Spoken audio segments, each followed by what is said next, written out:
bismillahi rahmani rahim alhamdulillahi rabbil alamin bég nañu Mamadou Fadal bég nañu layla bég nañu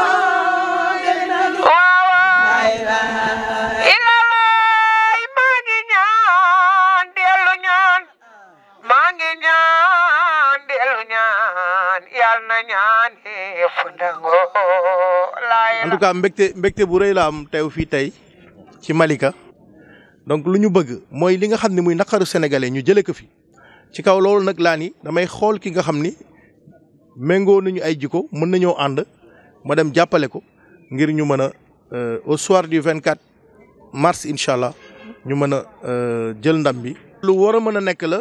Déthié Fall ku ko xam. xam que si loyauté fi mu jaar yëpp depuis Idrissa Seck. Yewwi Askan Wi loyauté bu mu amoon tamit ak Ousmane Sonko. koo xam ni dafa constant maanaam ni mu meloon démb noonu la mel ba tey depuis 20 ans mu nekk ci politique. qualité yooyu tey moo tax ma ni kii kat mag moom comme ñoo bokk jikko. ma ni kii war naa mën a ànd ak moom.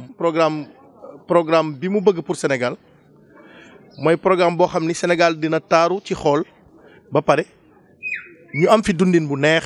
dès les 100 premiers jours. coppite yu mag incha allah dañ ko andi. déjà fexe dund wàññeeku bu baax a baax a baax. te lu ñu bëgg à terme mooy jàng bi moom gratuité incha allah gone yi mën a dem jàng te duñu fay lenn. aussi la justice ñu xam ni Sénégal problème yi fi am yëpp léegi justice bi la. am na ay coppite yu am solo yu ñu ciy def pour que mu mën a tëddee njaaxaanaay li fi amoon ci at yi ñu weesu bañ fee amat. waaye nag dinaa ko yeggale seen doléance te daañu fexe incha allah jigéen ñi fii am autonomisation. maanaam mën na yoral seen bopp ñu mën leen wutal ay centre de formation mën leen wutal ay financement yu am solo ngeen mën a yor seen bopp parce que gis nañ ni jigéen ñi ñoom ñooy épine dorsalu économie sénégalaise ñoom ñoo tënk ñoo ko yor ñoo yor économie sénégalaise. donc ñun nag ñu bokk ci coalition bi coalition Déthié Fall 2024 suñu mouvement tudd ACCESS les acteurs du civisme et de la citoyenneté pour l'émergence du Sénégal ñun lu tax ñu def mouvement boobu dañu gis ni jikko yi dafa yàqu Sénégal depuis bu ñu nekkee gone. ñu fexe ñu am valeur civique et citoyenne mooy maanaam ñu xam seen wareef xam seen warugal xam seen taxawaay ci réew bi. ba pare nag fexe aussi ñu mën a am école militaire obligatoire incha allah. beneen mbir bi tamit mooy ci wàllu économie bi. président Déthié Fall à travers son programme le Sénégal beau à voir et bon à vivre. agriculture bi ñu dooleel ko. fexe au moins première année yi de 300 milliards crescendo à 1000 milliards. ci 5 ans yi incha allah ñu mën a intensifier agriculture bi. après nag ñu jaar aussi ci transformation industrielle foofu nag dañuy xaar xale yi fexe xale yi ñu jël leen en masse ñu mën a liggéey ci industrie yi nga xam ne daañ ko samp ci 14 régions yëpp. donc mooy axe prioritaire programme président Déthié Fall.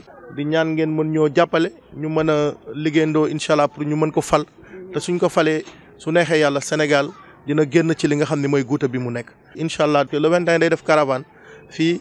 biir Kër Massar. terrain Yékini maa ngi leen di sant di leen gërëm bu baax. Mamadou Fadel Koné.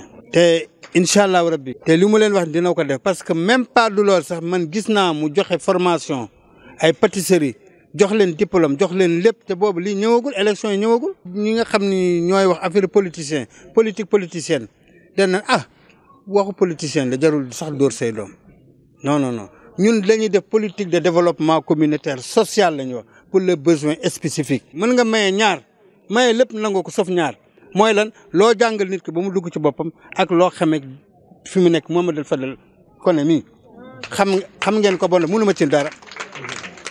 ku ko soxla te ma jox la numéro am boo ko woon 4 heures du matin mu wuyu la te Déthié Fall mu àndal nii kii day gor. candidat yi ko topp bari na mu ni non je vais chercher le meilleur profil ki nga xam ni ëllëg maak moom ñoom yëm jikko ëllëg. bu jëlee réew mi te nag macha allah barki dem rek ñu ngi wax ay mbiram kon sama doom baay xamoon na ko ba mu Idrissa Seck Macky Sall xam na ko bu baax ak keneen Ousmane Sonko xam na ko bu baax Diomaye xam na ko bu baax kon ko gis c'est un homme d'état la de te ay loxo dina dar gémmiñ nañ dem ba ci kanam tuuti rek wante nag avec Mamadou Fadel Koné ak Ousmane Diop ñii moom dama leen di sant di leen gërëm waaw.